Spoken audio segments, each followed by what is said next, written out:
अस्सलाम वालेकुम, मैं आप सबको अपने चैनल में जाने जहां में खुश आमदीद कहती हूँ।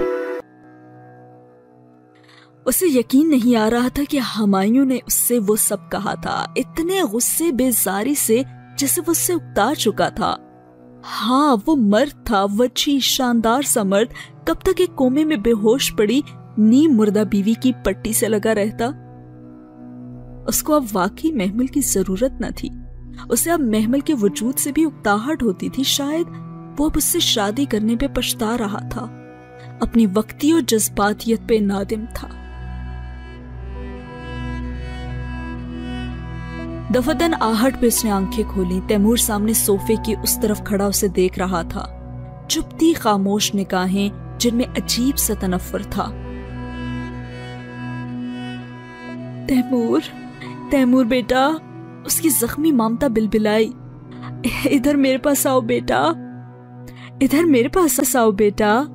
उसने दोनों हाथ फैलाए, शायद वो उसके गले से लग जाए, शायद कि हुमायूं के रवैये की तपिश कुछ कम पड़ जाए।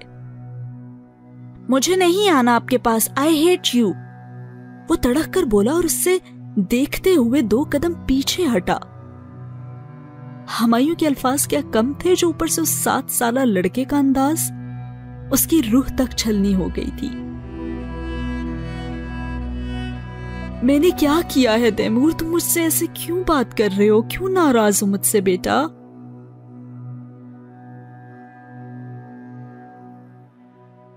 आपने मुझे उस वक्त छोड़ दिया जब मुझे आपकी जरूरत थी, वो जोर से चीखा था और फिर कहने लगा, I hate you for everything, okay? वो मुड़कर भागता हुआ अपने कमरे में चला गया। लम्हे भर बाद उसने जोरदार आवाज से तैमूर के कमरे के दरवाजे को बंद होते सुना। क्या तुम्हें छोड़ने में मेरा अपना इख्तियार था तैमूर? तुम्हें इतनी सी बात पे मुझसे नाराज नहीं हो सकते। हाँ, शायद तुम्हारे बाप ने तुम्हें मुझसे बदसन कर दिया है। वो दुखी दिल से सोचती वापस कमरे तक आई। उसके रिपल बेड की साइड टेबल पे सफेद कवर वाला कुरान रखा था। उसने आहिस्ता आहिस्ता उसे उठाया और दोनों हाथों में थामे अपने सामने किया। सफेद कवर पे मध्यम सा मिटा मिटा सा मीम लिखा था। जाने उसने क्यों और कब इधर वो लफ्ज लिखा था। वो कोशिश के बावजूद याद न कर पाई और फिर सर झटक कर उसे वहां से खोला जहां से फजर के बाद तिलावत छोड़ी थी। उसने वो आयत देखी जहां बुक मार्क लगा हुआ था, फिर ताउज़ो तस्मिया पढ़ा और अगली आयत से पढ़ना शुरू कर दिया। हम जानते हैं कि तुम्हें उनकी बात गमगीन करती है। उसने बेयकीनी से उस आयत को देखा। हम जानते हैं कि तुम्हें उनकी बात गमगीन करती है, बस बेशक वो तुम्हें नहीं झुठलाते, बल्कि वो जालिम तो अल्लाह की निशानियों का इनकार करते हैं। उसने फिर से पढ़ा और फिर दम बखुद सी होकर एक एक हर्फ को उंगली से छूने लगी। क्या वो वाकई उधर लिखा था? ओह अल्लाह ताला! उसके आंसू फिर से गिरने लगे थे। आपको हमेशा पता चल जाता है, मैं तो कभी भी आपसे कुछ नहीं छुपा सकती। वो बुरी तरह से रो दी थी। अब की बार ये दुख के आंसू नहीं थे, बल्कि खुशी के थे, सुकून के थे, रजा के थे। अगर आप मुझसे यूं ही बात करते रहे तो फिर मुझे जिस हाल में भी आप रखें, मैं राजी, मैं राजी, मैं राजी हूं मेरे अल्लाह। उसने चेहरा उठाया और हथेली की पुष्ट से आंसू साफ किए। और अब उसे रोना नहीं था, अब उसे सब्र करना था। ताइफ के पत्थर दरअसल अब लगने शुरू हुए थे उसे। सब्र और शुक्र, उसने इन 2 सहारों को बिलाखिर थाम ही लिया था और साथ ही ये सीन हुआ खत्म।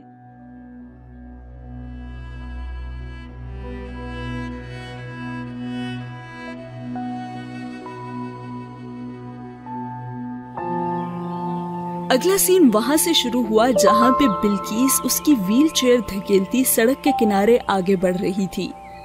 शाम बहुत सुहानी सी उतरी थी। कॉलोनी की साफ सड़क के अतराफ जो सब्ज दरख्तों के ताजा पत्तों की महक थी, वो ठंडी हवा से हर सू बिखर गई थी।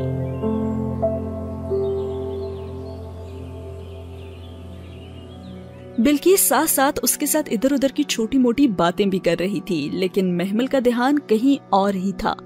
वो गुमसुम सी दूर उफक को देख रही थी जहां पे परिंदों के गौल उड़ रहे थे। उस रोज के तूफान के बाद मौसम बहुत ठंडा हो गया था और उस ठंडी हवा में बाहर निकलना उसे बहुत अच्छा लग रहा था। बिल्किस उसकी व्हील चेयर धकेलती दूर पार्क तक ले आई थी। उससे आगे उनके सेक्टर का मरकज था। वहां बुटीक्स, शॉप्स और रेस्टोरेंट की चहल पहल होती थी और ऐसी जगहों पे जाते हुए उसका दिल घबराता था, सो उसने बिल्किस को आगे जाने से मना कर दिया। बस यही पार्क तक ठीक है, इसी में चलते हैं। बिल्किस सर हिलाकर व्हील चेयर अंदर ले गई और फिर बिल्किस उसे उसके एक्सीडेंट के बाद की रुदास सुनाने लगी।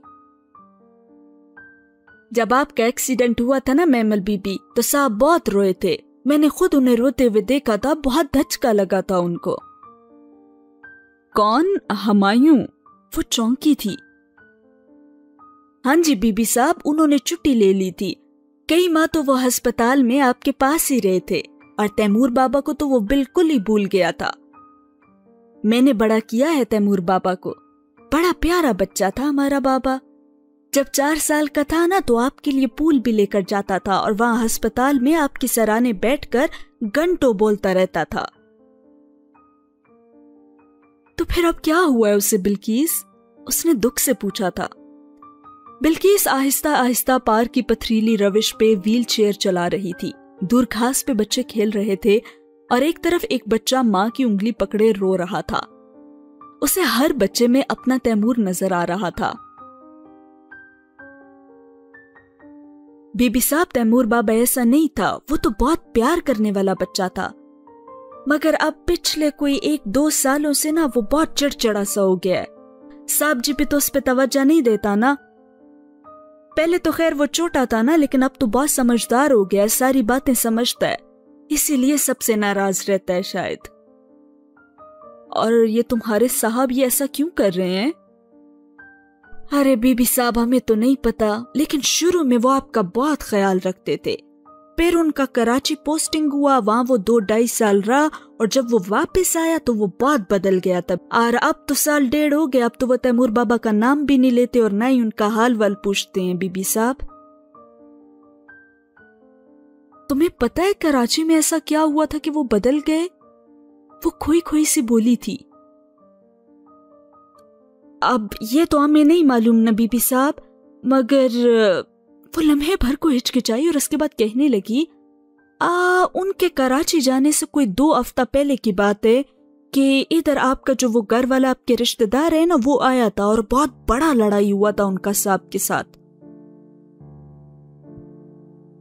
कौन आया था बिल्किस? उसने वहशत ज़दा सी होकर गर्दन घुमाई और बिल्किस के चेहरे पे तजब्जुब के आसार थे। असल में बीबी आपका कोई रिश्तेदार वगैरह था, हमने तो उसको देखा भी नहीं है, लेकिन वो 1-8 दफा ही आया था हमारे घर, तो बस मुझे इतना सा याद है कि वो आपके ताया का बेटा था। कौन? फवाद? यकीनन, है ना? उसका दिल जोर से धड़का था।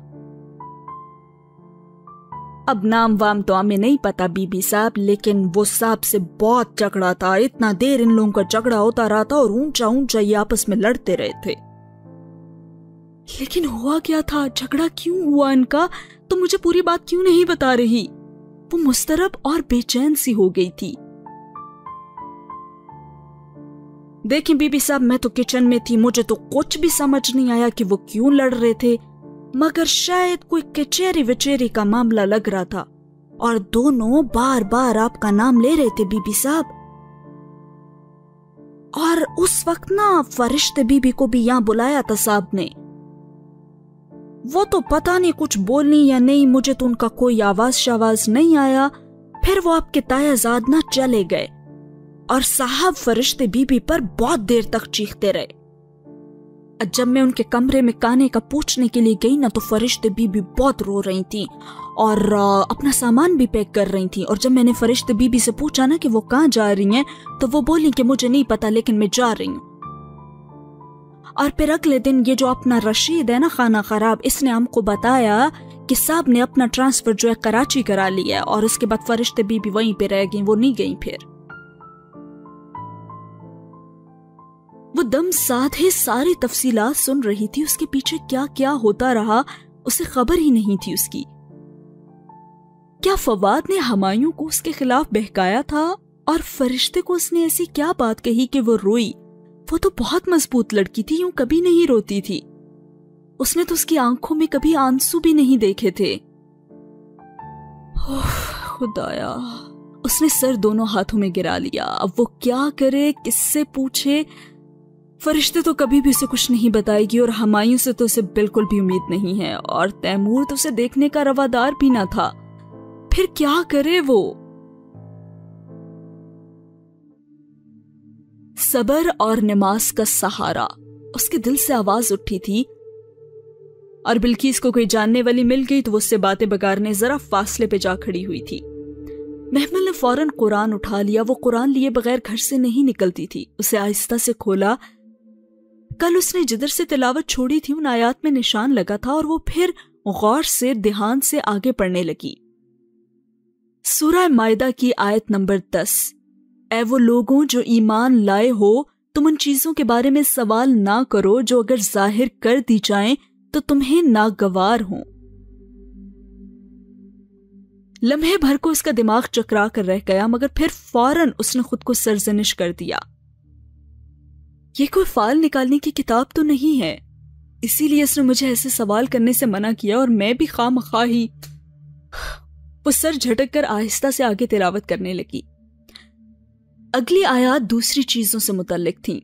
اس کے الجھے دماغ کو سکون آنے لگا تھا کہ جو بھی ہوا کبھی نہ کبھی تو کھل جائے گا. اسے پریشان ہونے کی ضرورت نہیں تھی. اور وہ زیر لب ترنم سے تلاوت کرنے لگی، اور ساتھ ہی یہ سین ہوا ختم. اگلا سین وہاں سے شروع ہوتا ہے جہاں رات گئے وہ لاؤنج میں بیٹھی ہمایوں کا انتظار کر رہی ہوتی ہے. رات کے 2 بج چکے تھے اور ہمایوں ابھی تک گھر نہیں آیا تھا. وہ مضطرب سی لاؤنج میں بیٹھی تھی، بار بار دیوار پہ آویزاں گھڑی کو دیکھتی اور پھر دروازے کو. گھڑی کی سوئیاں آگے بڑھتی جا رہی تھی، مگر دروازہ ہنوز ساکت و جامد تھا اور باہر بھی خاموشی تھی. اس کے دل میں طرح طرح کے وسوسے آنے لگے تھے. نہ جانے وہ ٹھیک بھی ہے یا نہیں، کیا پتا اس کی گاڑی خراب ہو گئی ہو، کیا پتا کسی مشکل میں پھنس گیا ہو. اس نے بے اختیار اس کے لیے دعا کی تھی. اور دفتن گاڑی کا ہارن سنائی دیا اور پھر گیٹ کھلنے کی آواز. وہ مڑ کر دروازے کو پیاسی نظروں سے دیکھنے لگی. قدموں کی آواز اور پھر بھاری چرچراہٹ کے ساتھ دروازہ کھلا. کیپ اور سٹک ہاتھ میں لیے وہ تھکا تھکا سا یونیفارم میں چلا آ رہا تھا. اندر داخل ہو کر اس نے مڑ کر دروازہ بند کیا اور پھر چند قدم آگے آیا. دفتن اسے بیٹھا دیکھ کر ہمایوں کے قدم تھمے. چہرے پہ حیرت بھری ناگواری امڑ آئی. تم ادھر کیوں بیٹھی ہو؟ السلام علیکم، میں آپ کا ویٹ کر رہی تھی، آپ نے بہت دیر لگا دی. وہ آہستہ سے بولی تھی. میں دیر سے آؤں یا جلدی آؤں، خدا کے لیے میرے انتظار میں ادھر مت بیٹھا کرو. اس نے بہت تحمل سے اس کا بیزار لہجہ سنا اور پھر دھیرے سے بولی. میں پریشان ہو گئی تھی. خیریت تو؟ ارے مر نہیں گیا تھا، 100 کام ہوتے ہیں مجھے. اگر آئندہ تم مجھے ادھر بیٹھی ملی نا تو میں گھر ہی نہیں آیا کروں گا. خدا کے لیے میرا پیچھا چھوڑ دو محمل. وہ جھڑک کر کہتا تیزی سے اوپر سیڑھیاں چڑھتا چلا گیا. اس نے بڑے صبر و ضبط سے آنسو پی لیے، یہاں تک کہ وہ اپنے دروازے کے پیچھے گم ہو گیا. تب اس نے گود میں دھرے ہاتھ اٹھائے اور اپنی ویل چیئر کو کمرے کی طرف موڑنے لگی. کبھی تو اسے احساس ہوگا کہ یہ وہی محمل ہے جو کبھی اس کی من چاہی بیوی تھی، اور جب وہ یہ محسوس کرے گا تو پلٹ آئے گا. اور اسے یقین تھا، اور یہی یقین اس نے دل میں اٹھتے درد کو دلا کر دبا دیا تھا. اور ساتھ ہی یہ سین ہوا ختم.